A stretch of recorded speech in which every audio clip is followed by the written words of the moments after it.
Welcome to the Irish Farmers Journal Weekly Podcast, brought to you by Ornua, the home of Irish dairy. Hello, Patrick Dunno here, news editor with the Irish Farmers Journal. In this week's Irish Farmers Journal, we have 4 pages of exclusive reporting behind the scenes of the Revenue Commissioner's Kerry Co-op project.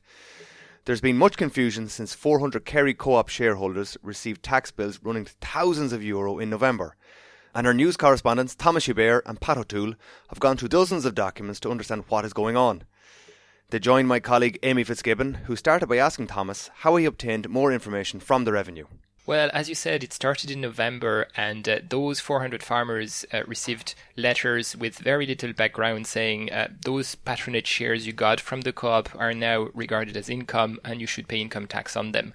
And we started asking around why that was the case. A number of TDs and senators asked those questions. There was an Oireachtas hearing in December asking revenue officials, and they said, we started looking into capital gains tax. We realised shares were given in relation to the amount of milk that was produced, so we decided to assign it to income tax, but that was very scant in detail, and we figured we needed to know more. We sent a Freedom of Information request to the Revenue, and we got, as you said, dozens of documents in return. We've been going through them over the past week or two, and there is a lot in there showing that really the Revenue was running what they call a project. So they've assigned dedicated staff to literally go after Kerry Co-op shareholders, see where the shares have gone, what they're worth, and how much more tax can be extracted from them. Okay, and Pat, you've looked into how the Revenue went about putting a value on Kerry Co-op shares before claiming income tax on them. Can you tell us a bit about that? Yeah, well, we've seen that since December 2009, Revenue have tracked every single transaction that's taken place on what's known as the grey market within the Kerry shareholding family. This grey market is where shares are traded in Kerry Co-op. It's a private sale carried out between two parties, can only be done with the approval of the board, but they wouldn't be made aware of the price involved, just the volume of shares and the two parties. From Revenue's point of view, they are interested in the price, but we don't know the volume of shares. We do know the volume of transactions. In 2011, which is the first year that Revenue are looking for farmers to pay tax on shares bought through the patronage scheme, there were only 5 transactions. Now this is very significant because you're talking about 13,000 shareholders, 3,600 then milk suppliers who all bought patronage schemes, and yet through those thousands of people, only 5 traded shares on the grey market. And that grey market valuation, the average shares traded at 65 euros, and that's the valuation that Revenue are putting on these shares, which were bought at 125. So farmers buying 100 shares spent 125 euros, has incurred, according to Revenue, a tax liability running into thousands. On the basis of this mere handful of transactions, a total of 128 transactions in the 7 years since 2009, and that seems a very scant amount of information to base such a huge tax bill on. And why are they only going after the farmers now, seeing as it dates back so far?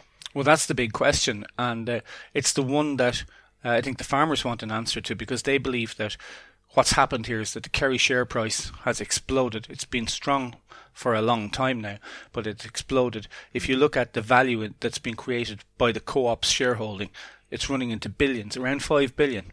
And as a result, some of that money has been transferred, or that value has been transferred to the shareholders through what's known as spin-outs.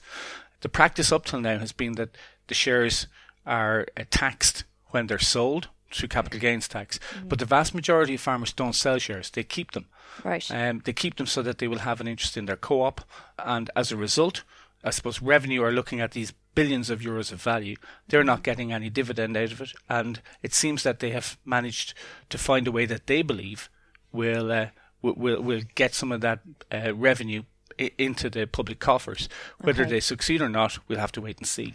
So this definitely sounds like a massive bone of contention, and no doubt some farmers will use it to challenge their tax bills. So Thomas, have you found any evidence that the Revenue is getting ready to fight its corner over this? Yes, definitely, and we've heard from tax advisors and people that they will challenge, especially the valuations. Now, a lot of people in Revenue have been involved in preparing for this. There are a number of divisions at the national level within Revenue, the Large Cases Division, the Legislative Services who are in charge of interpreting tax law. They've all looked looked into this. They're all involved, and there is a concerted effort at Revenue to defend the case that is Well, they've coming. certainly had more time to prepare than the farmers have. They have, and it's a short timeline because the farmers are only now getting the formal tax bill, the first Right. people who are getting it, and they have only 30 days to appeal, and then an appeal will probably, we're sure now, they've said so, a number of farmers said they will appeal, and Okay. this will come up, and the Revenue has also... Are we nearing that 30-day limit now, or has it already Yes, passed? because the first tax bills have come in the post this week, and Okay. 30 days after that is the deadline to lodge an appeal.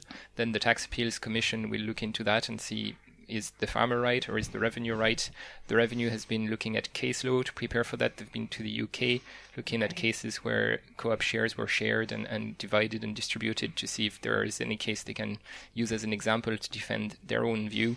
So that's all coming up. And they're also planning to send more tax bills, not only the 400 that were targeted last year. Yeah. There will be a lot more coming up this year because there is no longer this 4-year rule that was putting pressure on the Revenue. 2011, you did the returns in 2012. For those people, it was very tight for Revenue to do anything about them. But now Okay. for the next years after that, 2012, 2013, they will target everyone, and they've Right. said so. Okay, and this is what you found out in these documents. We did, yeah. There's a clear black and white instruction to go after all shareholders who received patronage shares in 2012 and 2013 this year in 2017. That's Wow. thousands of farmers. Wow. Okay, so Pat, where does this leave farmers, I suppose, and co-ops? The narrow answer to that is that because of the unique situation in Kerry, where there's a huge gap between the face value price of the share and the market value on this grey market, that's what's creating, I suppose, the avenue for Revenue to put these huge tax bills in what is ostensibly a very small purchase, a couple of hundred shares worth a couple of €100. So for other co-ops, it's unlikely that Revenue are going to come with parallel cases. I think the broader implications are in relation to, if you're looking at farming, you're talking about a low-income, low-margin business, typically small businesses, no corporate lawyers representing individual farmers. Farmers have tax advisors, accountants, planners, financial planners, and they have to spend their money prudently, and they have to plan years in advance. If you want to get a calf from a cow, that process starts 2 years earlier when you select a heifer. So I suppose it's crucial to the safety and sanity of farming incomes that there is prudent planning. This throws a spanner in that works. Revenue can come along 4 years down the line, 5 years down the line and say, actually, we have reviewed the situation and we are now billing you for the decisions you made 6 years ago because we have reinterpreted the legal position and the tax position of your situation. That's a very worrying situation It's for a very farmers, worrying too. situation because that could apply to practically any decision farmers make because there are tax implications for every business decision. Yeah. Absolutely. Okay. And the paper trail we've seen as well shows that the situation in Kerry is down largely to one individual, Anne Dolly, the manager of the Kerry Tax District, who realised there was an opportunity there and went to the national level to ask for the green light to ask for all those extra taxes. But maybe this would set an example and other tax managers in other counties could follow suit. So it's not a national policy yet. Okay. And this is another worrying sign. Could this, spread elsewhere? Okay, well, thank you very much, Thomas and Pat, for that.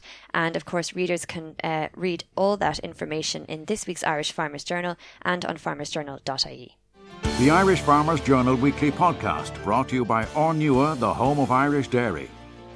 I'm joined by our news correspondent Paul Mooney to discuss the Health and Safety Authority, the HSA's annual report for 2016. Paul, you're welcome. Thank you, Patrick. Farming yet again, unfortunately, Paul, top of the HSA's list for 2016. What we represent about 6% of the workforce, yet 50 or 60% of the accident deaths come from our sector. A pretty bleak tale. Yes, Patrick, sadly there were 21 fatalities on Irish farms in 2016. It's broadly in line with the outcome of 2015 when there were 20. Some of the trends that we see in 2016 reflect those of previous years. In other words, the greatest cause of work deaths on farms in 2016 was machinery, and particularly tractors, teleporters and similar vehicles.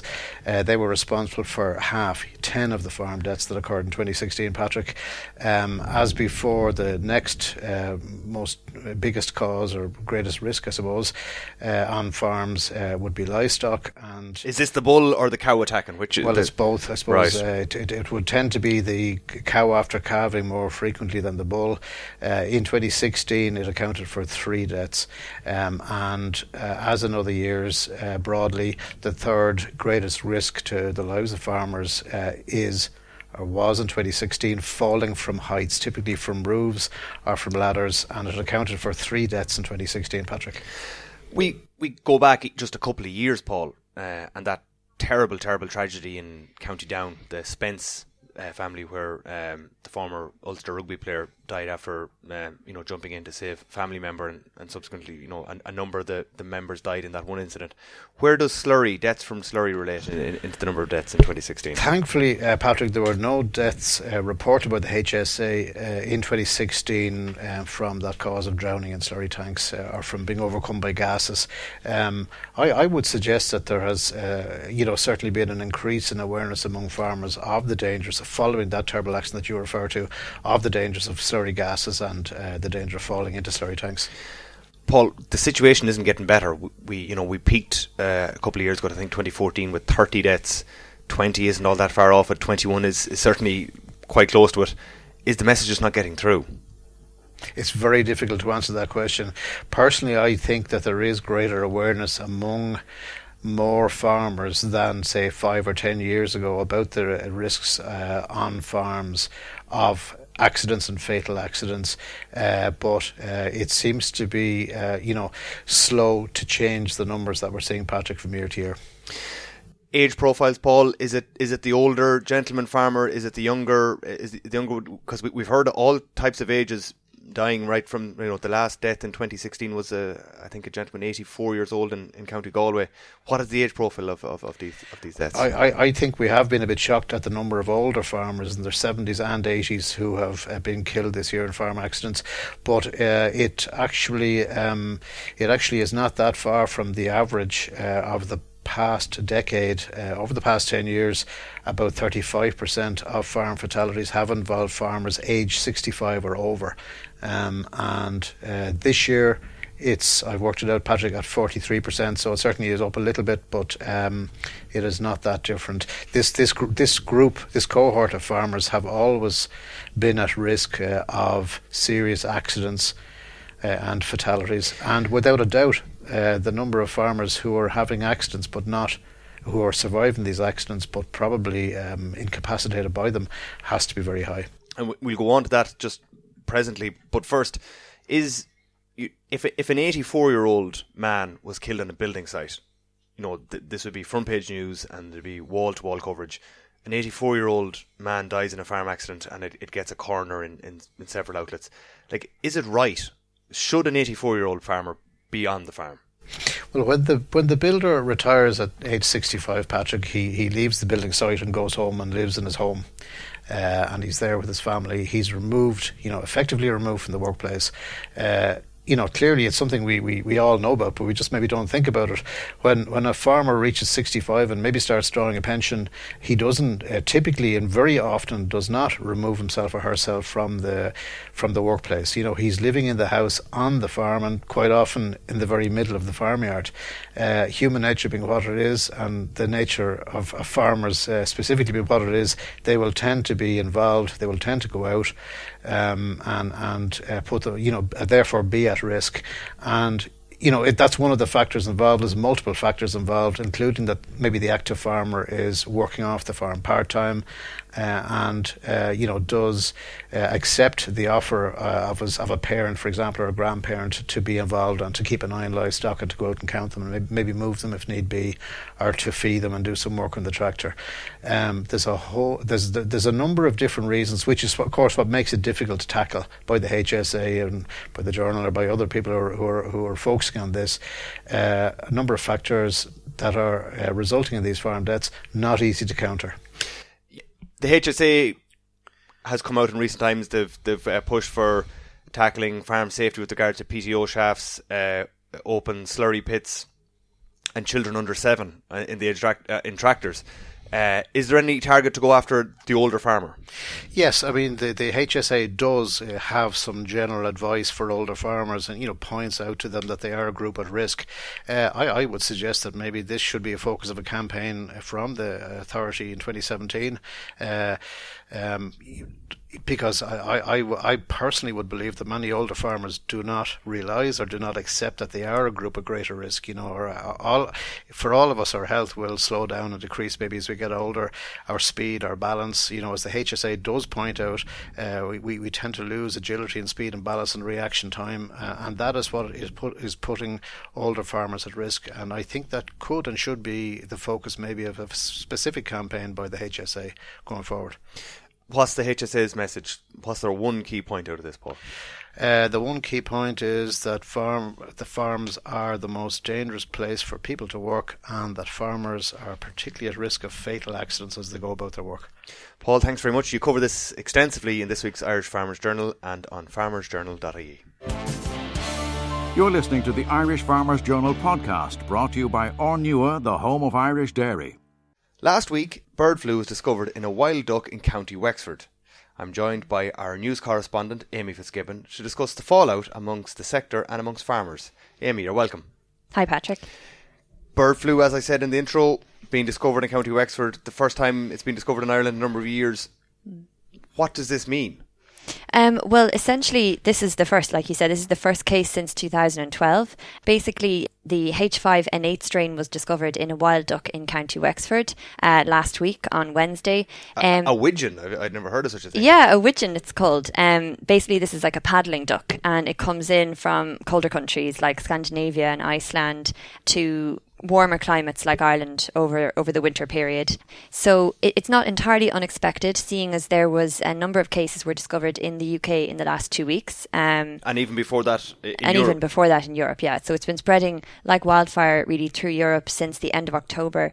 The first case was discovered in Hungary in the end of October, so it's nearly 2 months exactly to the date that the case was then discovered in Ireland. So it was kind of expected to reach Ireland once it arrived into the UK. Having said that, the previous time this disease entered Europe via the migration of wild birds, it didn't enter Ireland, so it's unfortunate that it has reached Ireland this time.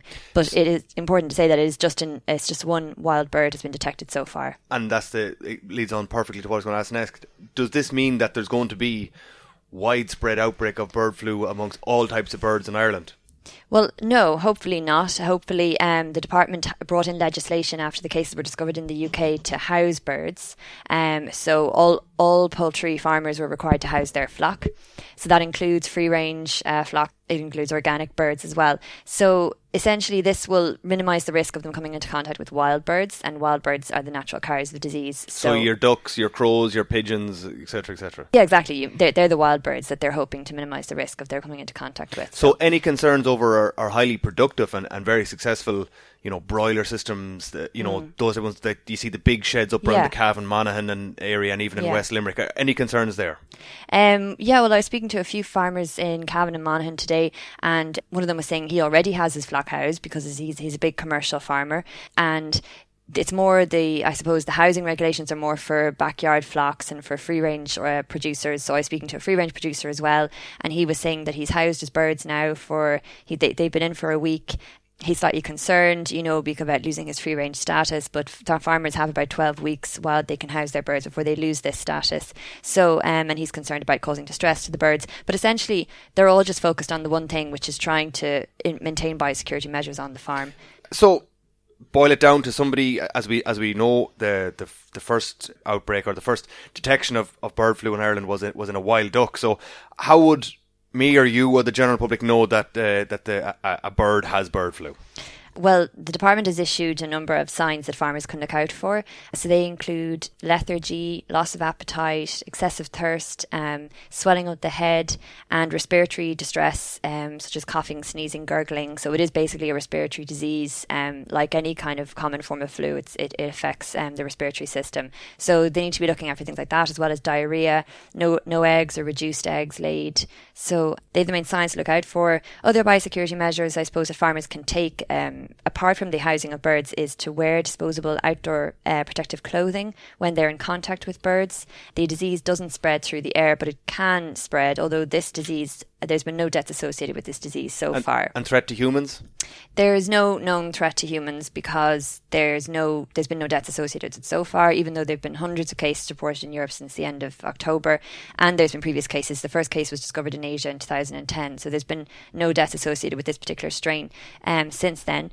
And there's no threat apparently the Health Surveillance Centre has said there's no threat from properly cooked poultry meat and eggs. So there's no risk to the consumer, basically. So no threat to our productive commercial sector, no threat to humans.